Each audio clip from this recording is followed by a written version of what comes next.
बिस्मिल्लाहिर्रहमानिर्रहीम। अस्सलाम वालेकुम नाज़रीन, आप यूट्यूब चैनल देख रहे हैं। मैं इमरान खान हूँ। एक नया चूरन बेचा जा रहा है इस्लामाबाद रावलपिंडी में, वो मैं आपके सामने रखता हूँ। लेकिन पहले अलीमा खानम साहिबा का बेटा शाहरेज़, उसे गिरफ़्तार कर लिया गया है। शाहरेज़ खान जो है वो इमरान खान साहब का भांजा है और शाहरेज़ को उसके घर से अगवा किया गया। पहले तो पता ही नहीं चला कौन लेकर चला गया। उनके वालिद ने यह बताया कि नामालूम अफराद जो हैं वो यूनिफॉर्म के अंदर भी बंदे थे। ये उनके घर में मुसल्ला लोग घुसे हैं और जाकर उन्होंने पहले शाहरेज़ को पकड़ा, बाहर निकाला और एक काले रंग की गाड़ी में डाल दिया। और दो वहाँ पे पुलिस के डाले भी थे, एक काले रंग की गाड़ी थी। तो इन्होंने बताया कि जी मैंने वो गाड़ी का दरवाज़ा खोलने की कोशिश की। फिर बताया गया गुजरांवाला लेकर जा रहे हैं। फिर जब जो वहाँ पर रिश्तेदार मौजूद थे उनके ऊपर भी तशद्दुद किया गया, जो मुलाजमीन मौजूद थे उनके ऊपर भी तशद्दुद किया गया। बग़ैर वारंट के, बग़ैर FIR के अलीमा खानम साहिबा के बेटे को लेकर चले गए। ये जो इमरान खान साहब का भतीजा, ये एक एथलीट है और ज़बरदस्त एथलीट है। इसने थोड़े दिन पहले शिफा यूसुफजई साहिबा को एक इंटरव्यू दिया था। इसका सियासत से कोई ताल्लुक़ नहीं है। शाहरेज़ के बारे में बताऊं, इनका दूसरा भाई जो है वो कुछ सियासत में थोड़ी बहुत दिलचस्पी रखता है, शेरशाह। लेकिन ये जो शाहरेज़ है इसका सियासत में कोई किरदार नहीं है। मैंने कभी इसको कहीं देखा ही नहीं है, ना इसके बारे में कभी किसी ने कुछ सुना है। हाँ, लेकिन ये ज़रूर है कि 4 माह पहले इन्होंने एक इंटरव्यू दिया था शिफा यूसुफजई साहिबा को और उस वीडियो के मुताबिक शाहरेज़ आलमी आयरन मैन टाइटल के लिए पाकिस्तान की नुमाइंदगी करने वाले थे। ये आलमी आयरन मैन का ये एथलीट होते हैं, हर किस्म की जो एथलेटिक एक्टिविटीज़ होती हैं उनके अंदर ये हिस्सा ले सकते हैं। शाहरेज़ पाकिस्तान के नंबर 1 ट्राई एथलीट हैं। वो दूसरे पाकिस्तानी ट्राई एथलीट हैं जिन्होंने 70.3 आयरन मैन वर्ल्ड चैम्पियनशिप के लिए क्वालिफाई किया है और इन्होंने जाना भी था, लेकिन उन्हें 9 मई के मुकदमात में उठा लिया गया। पुलिस ने पहले तो कह दिया जी हमें पता ही नहीं है किधर है, कौन उठाकर लेकर गया। पहले कहते रहे नहीं हमें नहीं पता किधर है, कौन है, किधर गया। हालांकि छापा घर पे मारा और शायद ऐसा दिखाई देता है कि शायद किसी दूसरे बेटे को उठाने आए थे अलीमा खानम साहिबा के, लेकिन उठा लिया दूसरे बेटे को जो घर पे मौजूद था। और हो सकता है कोई कन्फ्यूजन हुआ हो, लेकिन बाद में पता चला कि 9 मई के केस में इन्हें गिरफ्तार किया गया है। शाहरेज़ को अब मकसद यही है कि इमरान खान पे दबाव डालना है, अलीमा खानम पे दबाव डालना है, उन्हें दबाव में लेना है। क्योंकि अलीमा खानम हर जगह पे जाती हैं, हर जगह पे जाके बात करती हैं, हर जगह पे जाके जो है वो अदालतों में भी खड़ी हो जाती हैं, अडियाला के बाहर भी खड़ी हो जाती हैं, सिस्टम को एक्सपोज करती हैं। उन्होंने बड़ी कोशिश की कि सुप्रीम कोर्ट में जज साहब से उनकी बात हो पाए, लेकिन बात नहीं हुई, जज साहब ने इजाज़त नहीं दी। वहाँ उन्होंने यही कहना था कि हमें हमारे भाई से मिलवाया ही नहीं जा रहा, जो कैदियों के हुकूक हैं वो भी नहीं दिए जा रहे, तो कम से कम अदालत ये हुक्म तो जारी करे। लेकिन आपके सामने ही है, जज साहब ने इजाज़त नहीं दी, बात नहीं करने दिया। बहरहाल इस ख़ानदान का एक और नौजवान जो है वो गिरफ़्तार कर लिया गया है और पहले तो अगवा किया गया, बाद में पता चला गिरफ़्तार कर लिया गया। जो वहाँ पे उनके मुलाजमीन मौजूद थे उनको भी टॉर्चर किया गया और वो बेचारे अपनी चोटें दिखा रहे थे। मुलाजमीन भी मुसल्ला अफराद बगैर वारंट के, बगैर FIR के घर में आते हैं, बंदा उठाते हैं और चले जाते हैं। इस मुल्क में किसी की चादर और चार दीवारी और इज्जत महफूज नहीं है। हाँ, सिर्फ वही महफूज हैं जो मिलिट्री एस्टेब्लिशमेंट के साथ हैं या जिनके हाथ में जूता और पॉलिश पकड़ी हुई है, और मुल्क के अंदर कोई महफूज नहीं है। जो आदमी उनके मफाद के खिलाफ खड़ा होगा या जो आदमी पाकिस्तान के मफाद की बात भी करेगा, चाहे वो मफाद उनके मफाद से टकरा जाए, तो वो फौरी तौर पे वो आदमी वल्नरेबल हो जाएगा अपनी फैमिली समेत। अंदाज़ा करें, बच्चों को उठा उठा कर लेकर जा रहे हैं। अभी ये ज़रा बच्ची की तस्वीर देखें, ये छोटी सी बच्ची आपको नज़र आ रही होगी। ये जब इमरान खान साहब मौजूद थे ज़मान पार्क में, तो ये छोटी सी बच्ची की एक वीडियो है। ये बड़ी एक क्यूट सी वीडियो है। जब बच्ची इमरान खान साहब को पकड़ रही है, उनके गले लग रही है, ज़बरदस्ती खुद से पकड़ रही है। इमरान खान साहब बच्ची को प्यार भी करते हैं। तो ये पीछे एक आदमी बैठा हुआ है, ये उस बच्ची का वालिद है। जो पीछे इस तस्वीर में राइट साइड में जो बंदा बैठा हुआ है, ये वो बच्ची का वालिद है। इसका पूरा चेहरा नज़र नहीं आ रहा है यहाँ पे। अब हुआ ये कि मिन्हा कासिम बच्ची का नाम है। वो पता चला जी इसको भी पकड़ लिया है। वो कोई 2 छोटी बहनें हैं इसकी, उनको भी, और छोटी बच्चियाँ उनको पकड़ लिया है। और को खातून सादिया अयूब, उन्हें भी पकड़ लिया। काशिफ कश्मीरी है, उन्हें भी पकड़ लिया। कुछ और लोगों को भी गिरफ्तार कर लिया। कुछ 7-8 लोग लाहौर में पुलिस ने इसलिए पकड़ लिए कि इन्होंने इमरान खान साहब की मुकदमे में ज़मानत होने पर मिठाई खाई है। भाई अजीबोगरीब पाकिस्तान के हालात हैं। भाई इमरान खान साहब के मुकदमे में उनको ज़मानत मिल गई, इस पे पाकिस्तान तरीके इंसाफ के लोगों ने खुशी खा के मिठाई खुद भी खा ली, कुछ लोगों को भी खिला दी। तो इसके ऊपर SHO ने जाके जनाब गिरफ्तार ही कर लिया, वो बच्चों को ही उठा के ले गया। और आईजी साहब कहते हैं कि पुलिस को कोई कुछ ना कहे, पुलिस की तारीफें करो, पुलिस बड़ी कुर्बानियां दे रही है। ये आप काम कर रहे हैं, इसके बाद लोग आपकी तारीफें करेंगे। फॉर गॉड सेक, आप शीशे में शक्ल देखें और सोचें आप क्या कर रहे हैं। ये छोटे छोटे बच्चों के साथ ज्यादती, वो मासूम बच्चियां, उनको उठा के थाने पहुंचा दिए, औरतों को उठा के थाने पहुंचा दिए, और सजा किस बात की मिल रही है? ना मिठाई खाई जी इन्होंने। जो वहां पे पूरे इलाके में बात फैली हुई है वो यही है, इन्होंने जनाब मिठाई आई बांटी है और उनको उठाकर ले गए। और इमरान खान साहब के उस भांजे को उठाकर ले गए जिसका ताल्लुक ही कोई नहीं है सियासत के साथ, उसे भी जाके 9 मई के अंदर फिक्स कर दिया है। ये है नाजरीन सूरत हाल। इस्लामाबाद रावलपिंडी में नाजरीन नया खेल खेला जा रहा है, जैसा कि मैंने आपको पहले जुमले में बताया इस वीलॉग में, और एक नई चीज लॉन्च की जा रही है। अच्छा, इस सारी चीज का ताल्लुक आर्मी चीफ की एक्सटेंशन के साथ है, ये बात आपने अपने ज़हन में रखनी है। फैसल वाडा एक बात कर रहे हैं काफी दिनों से, आज राणा सनाउल्लाह साहब ने उस बात को ज्यादा क्लैरिटी के साथ कर दिया है। फैसल वाडा कह रहे हैं कि आर्मी चीफ को एक्सटेंशन नहीं मिलेगी, तसलसल जारी रहेगा। जबकि राणा सनाउल्लाह कह रहे हैं कि हमने तो कानून ही बदल दिया है। तो नए कानून के मुताबिक तमाम सर्विसेज चीफ्स की जो मुद्दत मुलाजमत है वो अब 3 साल नहीं 5 साल है। लिहाजा आर्मी चीफ के 3 साल हो गए तो 2 साल और बाकी, तो 5 साल पूरे करेंगे। लेकिन क्या यह कानून पीछे से लागू हो जाएगा या नए सिरे से कोई नोटिफिकेशन करना पड़ेगा? राणा सनाउल्लाह साहब को लगता है कि नोटिफिकेशन नहीं करना पड़ेगा, लेकिन एस्टेब्लिशमेंट और हुकूमत के बीच में इस चीज को लेकर एक तनाव पैदा हो सकता है। इसमें बहुत ज्यादा खदशात हैं। कई लोग कहते हैं कि नवाज शरीफ साहब बदला भी ले सकते हैं, जो उनके साथ किया गया। उन्हें बुलाकर जो है वो कबूतर उड़वाए गए उनसे प्रोटोकॉल देकर, और बाद में उनके तोते उड़ा दिए गए। इलेक्शन में जो नवाज शरीफ के साथ हुआ है वो तो अवाम ने किया ना, लेकिन एस्टेब्लिशमेंट ने जितनी मदद बाकी सारों की उतनी मदद नवाज शरीफ की क्यों नहीं की? नवाज शरीफ की सियासत को वाड़ के रख दिया पाकिस्तान की एस्टेब्लिशमेंट ने। वैसे तो अवाम ने एस्टेब्लिशमेंट की सियासत भी वाड़ दी है, लेकिन जो कुछ एस्टेब्लिशमेंट कर सकती थी नवाज शरीफ को लगता है उनके लिए वो भी नहीं किया गया। लिहाजा क्या आसिम मुनीर साहब की जो एक्सटेंशन के मामला हैं वो इतनी आसानी से हो जाएंगे? ये है वो बड़ा सवाल। अब इसमें एस्टेब्लिशमेंट को 2 चीजें करनी पड़ेगी। एक तो हुकूमत को काबू करना पड़ेगा, दूसरा अपोजिशन को काबू करना पड़ेगा। जब भी कोई आर्मी चीफ एक्सटेंशन लेता है ना, तो उसे हुकूमत और अपोजिशन दोनों को काबू करना पड़ता है।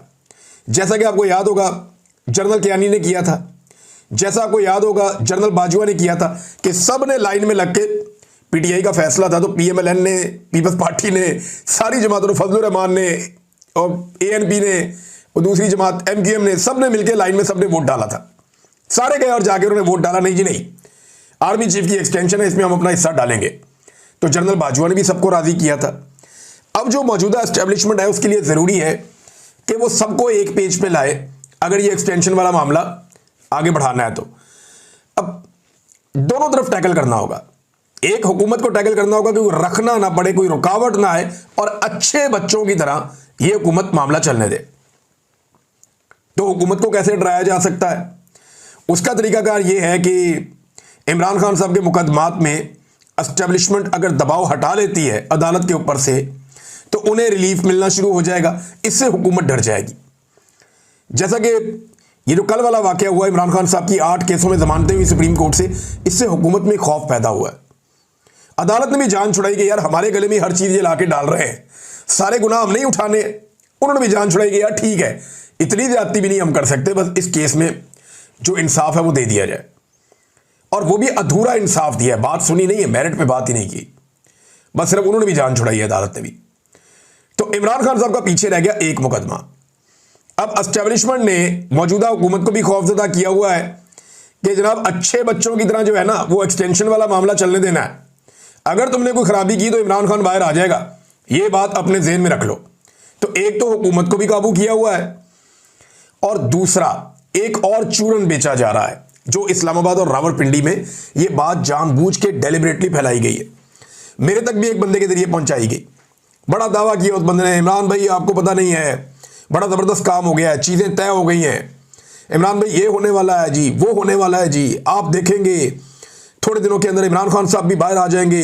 ये जनाब मुझे पहले से पता था कि ये अदालत ने फैसला देना है जी इमरान खान साहब के हक में, और बड़ी गेम पड़ गई है, एस्टेब्लिशमेंट अब पीछे हट रही है, ये मामला सीधे हो जाए। वो ये चूरन अब मार्केट में उन्होंने लॉन्च कर दिया। वजह यह है कि पाकिस्तान तहरीक इंसाफ वो वाहिद जमात है जो इसके ऊपर इख्तलाफ कर सकती है आलमी सतह पे भी, पूरी दुनिया के अंदर एहतजाज करते हुए, यूरोप में, अमेरिका में, बरतानिया में, हर जगह वो कह सकते हैं कि यार ये आर्मी चीफ ने जो है वो एक अलग तरीके का इख्तियार कर लिया, सियासत में बहुत मुदाखलत कर रहे हैं, लिहाजा ये अपने टाइम पे रिटायर हो जाए, नया आर्मी चीफ आ जाए। वो मुतालबा कर सकते हैं, पहले भी करते रहे, आर्मी चीफ पे बहुत तनकीद भी करते रहे। तो एक तो पाकिस्तान तहरीक इंसाफ वो वाहिद जमात है जो ये कर सकती है, पूरी दुनिया में भी और पाकिस्तान में भी। लिहाजा उन्हें चूरन दिया जा रहा है कि नहीं नहीं हम तो इमरान खान के हक में हैं, आप देखेंगे थोड़े अरसे में इमरान खान बाहर आ जाएगा और मामला ठीक हो जाएंगे। और इमरान खान पे शदीद तरीन दबाव डाला जा रहा है कि कुछ भी करके सितंबर अक्टूबर तक इमरान खान को तोड़ा जाए। अब जो मैंने आपको बताया था ना 2 दिन पहले, वो मालूमात मैंने आपको बहुत कम दी है। इमरान खान साहब को जेल में जिस लेवल का तंग किया जा रहा है और ज़हनी टॉर्चर किया जा रहा है, आप उसका अंदाजा भी नहीं कर सकते। मैं उस कैद तन्हाई से गुजरा हूं जिनमें वो बहुत तकलीफ देते हैं। यानी इमरान खान पे कोई ऐसा तो नहीं है कि वो टॉर्चर करते होंगे, लेकिन ज़हनी टॉर्चर बड़ी खौफनाक चीज़ है। मुझे अच्छी तरह याद है, एक दिन मैं आवाज़ें दे रहा था कि आओ यार मारने ही आ जाओ, कोई बात तो करो मेरे साथ, मारने ही आओ लेकिन आओ तो सही। ये होता है। तो इमरान खान साहब को उस लेवल का ज़हनी टॉर्चर दिया जा रहा है। मैं उसे इमेजिन कर सकता हूं कि वो कितनी तकलीफदेह चीज़ है जो उनके साथ की जा रही है इमरान खान के साथ, सिर्फ तोड़ने के लिए कि कुछ भी करके पाकिस्तान तहरीक इंसाफ को इस बात पे कायल करें कि ठीक है ये एक्सटेंशन वाले मामला तो आप चलने दें, आपके लिए भी हालात बेहतर हो जाएंगे। तो ये सिर्फ ट्रक की एक बत्ती है। याद रखिएगा कि आसिम मुनीर साहब की जो अलाइनमेंट है ना, वो पीडीएम की जमातों के साथ ही रहेगी, वो कभी भी किसी और तरफ नहीं जानी। वो नेचुरल है ना, वो उसी तरफ रहनी है, वो दूसरी तरफ जा नहीं सकती। और अगर पाकिस्तान तहरीक इंसाफ ने कोई डील करनी होती तो वो पहले कर लेते, डील ना करके तो वो यहां तक पहुंच गए अभी तक इमरान खान साहब। और अगर वो डील करेंगे तो उसके नताइज का उनको अंदाजा भी है कि फिर वो बिल्कुल आसिफ अली जरदारी और नवाज शरीफ वाली कैटेगरी में अगर ना भी गए तो उसके आसपास कहीं खड़े हो जाएंगे और बाकी सारे भी ये कहेंगे जनाब जैसे हमने किया वही इमरान खान साहब ने किया। तो हम में और इमरान खान में फ़र्क कोई नहीं है, तो हम बेहतर है जनाब हमें आप लें, फिर ये नारा चलेगा पाकिस्तान के अंदर। बहरहाल ये एक नया चूना बेचा जा रहा है और लगातार बेचा जा रहा है, लेकिन मेरे अंदाजे में ये सिर्फ और सिर्फ एस्टेब्लिशमेंट की एक ऐसी कार्रवाई है जिसमें वो हुकूमत को और अपोजिशन को दोनों को कंट्रोल में रख के अपना नवंबर तक का टाइम निकालना चाहती है। मुझे लगता है कि इससे आगे और कुछ नहीं है। अब नाजरीन आ जाए सोहेल बड़ाइच साहब वाले मामले में। देखिए सोहेल बड़ाइच साहब ने जो कॉलम लिखा है ना, उस कॉलम को आईएसपीआर, डीजी आईएसपीआर ने झूठ पर मबनी करार दिया। उन्होंने कहा जी मन घड़त है और अपने ज़ाती फ़ायदे के लिए सोहेल बड़ाइच ने यह किया है। तो मैं आपको एक चीज़ क्लियर करूं कि ये ज़्यादती है। तमाम सहाफ़ियों को इस मामले में सोहेल बड़ाइच के साथ इसलिए खड़े होना चाहिए कि आप पहले अपनी ख्वाहिशात का इजहार करें एक सहाफ़ी के सामने, और जब वो चीज़ें रिपोर्ट कर दे तो आप उसी को गालियाँ दें और उसी को बुरा भला कहें। यानी हम आपके ऊपर तनकीद करें तो हमारे ऊपर मुकदमा दर्ज हो जाए, और आप जब दिल करे जिसको मर्जी झूठा करार दे दें, मन घड़त करार दे दें, ज़ाती मफाद वाला करार दे दें, मफाद परस्त करार दे दें। तो ये सोहेल बड़ाइच के साथ ज़्यादती है। देखें ना, सोहेल बड़ाइच साहब के 2 मामलात हैं। एक मामले में वो बिल्कुल ठीक है मेरी नज़र में कि जो उन्हें आर्मी चीफ से उन्होंने सुना, जो उनको समझ आया उन्होंने लिख दिया। एक सहाफ़ी का काम यही है, उन्होंने यही काम किया। उन्होंने सुना कि आर्मी चीफ को इमरान खान से कितनी नफरत है, वो माफ़ी चाहते हैं, वो मंगवाना चाहते हैं, वो नाक रगड़वा के दम लेंगे, इस तरह के मामला ये पहले मैं सुनता रहा हूँ बहुत। DGISPR अपने मुंह से कह चुके हैं माजी में। तो जो सोहेल बड़ाइच ने सुना, जो अंडरस्टैंड किया, उसको लिख दिया। यहां तक तो उनकी कोई गलती नहीं है, लेकिन उन्होंने आर्मी चीफ की ख्वाहिश की तकमील के लिए बाद में जो कॉलम लिखे कि नहीं इमरान खान को माफ़ी मांगनी चाहिए, ज़रूर माफ़ी मांगनी चाहिए, मकबूलियत कुछ नहीं होती, कबूलियत असल चीज़ होती है। ये सारी चीज़ें जो है ना, उमर दराज गोंदल साहब ने बड़ी मज़े की बात की। उन्होंने कहा जी सोहेल बड़ाइच साहब से पूछा जाए कि आज के दिन वो मकबूलियत के साथ है या कबूलियत के साथ है जो उनके साथ एस्टेब्लिशमेंट ने कर छोड़ी है। तो मामला यह है कि एस्टेब्लिशमेंट ने जो चाहा, जो किया, उसको रिपोर्ट करना बुरी बात नहीं है, लेकिन उसके लिए रास्ता हमवार करना यह नामुनासिब था। जो सोहेल बड़ाइच साहब शाह से ज्यादा शाह की वफादारी कर रहे थे, लेकिन बतौर सहाफ़ी उनके बारे में DGISPR ने जो अल्फाज इस्तेमाल किए, DGISPR को मादरत करनी चाहिए और अपने अल्फाज वापस लेने चाहिए। यह बात भी ठीक है। अब सोहेल बड़ाइच साहब ने जो कॉलम लिखा उसमें इमरान खान के बारे में तो कुछ अच्छा नहीं था, लेकिन उन्होंने army chief field marshal Asim Munir की बहुत तारीफें की थी। अगर यह सारी कहानी मन घड़त है तो फिर तो वो सारी तारीफें भी झूठी हुई ना। फिर आप ये भी लिखेंगे सिर्फ ये वाला ऐसा झूठ नहीं है, बल्कि वो सारा जो तारीफों का एक पुलंदा लिखा सोहेल बड़ाइच ने, वो सारा का सारा झूठ है। फिर आपको ये भी लिखना चाहिए और आपको यह भी आवाम को बताना चाहिए। अब एक और बड़ा इंटरेस्टिंग काम हो गया नाज़रीन, सरदार ज़हूर इकबाल साहब हैं, ये चेयरमैन बिजनेस फोरम यूरोप हैं, और इन्होंने 2 स्टेटमेंट दिए हैं, दोनों अलग अलग लग रहे हैं मुझे। और ये वहां पे जो तकरीब हुई थी ब्रसल्स में, ये उसके मेज़बान थे मुबैना तौर पे। उन्होंने पहले एक इंटरव्यू देते हुए तस्दीक की कि जो लिखा सुहेल वड़ाइच ने वो हमारे सामने हुआ है, फील्ड मार्शल की दिल की कई बातें भी मजीद सामने आएंगी, ये उन्होंने पहले कहा। यानी वो एक टीवी चैनल को इंटरव्यू दे रहे थे, अफसार आलम को। उसमें उन्होंने कहा जी कि जो सुहेल वड़ाइच ने लिखा वो खाने के टेबल पे भी बैठे, और वो जो बातें हुई, वो जो उन्होंने लिखा वो हमारे सामने हुआ। पहले उन्होंने वहां पे, मैंने जो सुना, मैंने वो हिस्सा थोड़ा सा एक वहां मुझे लगा कि शायद वो सुहेल वड़ाइच की कोई तस्दीक कर रहे हैं, लेकिन उसके बाद उन्होंने एक पर्सनल एक वीडियो जारी की। उस वीडियो में उन्होंने कहा जी सुहेल वड़ाइच साहब ने ज्यादती की है। वीडियो में वो कहते हैं कि 2 घंटे की स्पीच थी, इस बातचीत को बेस बनाकर कॉलम लिखे गए, नाइंसाफी है, हकीकत को सही तरीके से बयान ना करना गलत है। सूरह बकरा की जो कुरान पाक से मुतालिक जो आयात हैं, जो शैतान वाला मामला बताया गया था कि उसने आदम को सजदा नहीं किया, तो उसका मकसद पाक भारत तनाजुर में था, यानी इंडिया पाकिस्तान की लड़ाई के हवाले से वो आर्मी चीफ ने कहा था, इन्होंने ये कहा। और खाने की मेज़ पर भी 20 लोग मौजूद थे, किसी किस्म का इंटरव्यू या मुकालमा नहीं हुआ, और लेकिन आखिर में गलती कर दी। ये जो सरदार ज़हूर इकबाल साहब हैं, इन्होंने एंड में गलती कर दी अपना पूरा स्टेटमेंट जारी करके। इन्होंने आखिर में जो पाकिस्तान जिंदाबाद का नारा लगाया ना, वो थोड़ा डिफरेंट था। इन्होंने कहा कि पाकिस्तान हमेशा जिंदाबाद। भाई जिंदाबाद का मतलब ही ये होता है कि हमेशा जिंदाबाद, जिंदाबाद का मतलब ही हमेशा होता है। अब ये जो है ना, वो हमेशा जिंदाबाद जो है, ये पाकिस्तान के मौजूदा आर्मी चीफ ने एक नारा नया इजाद किया है कि पाकिस्तान हमेशा जिंदाबाद। अब जब भी कोई पाकिस्तान हमेशा जिंदाबाद का नारा लगाता है तो वो अपने आप को आर्मी चीफ की टीम में फिक्स करता है। वो बताता है जनाब मैं इस टीम का हिस्सा हूं, मैं यहां पे अपने आप को एडजस्ट करता हूं। तो ये एंड में इनसे गलती हो गई। अगर तुमने स्टेटमेंट जारी करवाना था तो सादा तरीके से स्टेटमेंट जारी करवाते, लेकिन एंड में जो नारा लगाया, खास तौर पे पाकिस्तान हमेशा जिंदाबाद जो इन्होंने बोला, उससे पता चला कि ये इनसे किसने वीडियो रिकॉर्ड करवाई है। बहरहाल वीडियो रिकॉर्ड हो गई, जिन्होंने करवाई है उनका भी हक बनता है। अगर उन्हें लगता है कि उनके साथ ज्यादती हो रही है तो वो जो वहां पे यानी शाहिदीन मौजूद हैं, अब सुहेल वड़ाइच साहब का भी हक है, अगर वो चाहें तो वो भी बाकी यानी शाहिदीन को सामने ला सकते हैं, कोई ना कोई उनका भी गवाह होगा। लेकिन सुहेल वड़ाइच साहब ने गंभीर खामोशी इख्तियार कर रखी है, बनती वैसे उनकी खामोशी है। और सुहेल वड़ाइच साहब हमेशा से मसलहत के और मफामत के इसके दायरे हैं, हमेशा से बड़े नरम खू किस्म के आदमी हैं। वो कभी भी डटना नहीं जानते और डटने को पसंद नहीं करते। सिर्फ नवाज शरीफ की गेम चुकी हुई थी उन्होंने एक दौर में कि जनाब नवाज शरीफ डट गया है, हार नहीं मान रहा, और इमरान खान को वो रोज़ाना मशवरा देते हैं कि मत डटें, आप हट जाएं और मिलिट्री इस्टेब्लिशमेंट के रास्ते में ना आए। और बड़े मफामत पसंद किस्म के आदमी हैं। मुझे नहीं लगता कि सुहेल वड़ाइच साहब इसके ऊपर कोई सख्त मौक़िफ़ ले सकते हैं, और अगर वो लें तो मेरे लिए एक ये ऐसी बात होगी जिससे मुझे हैरत होगी।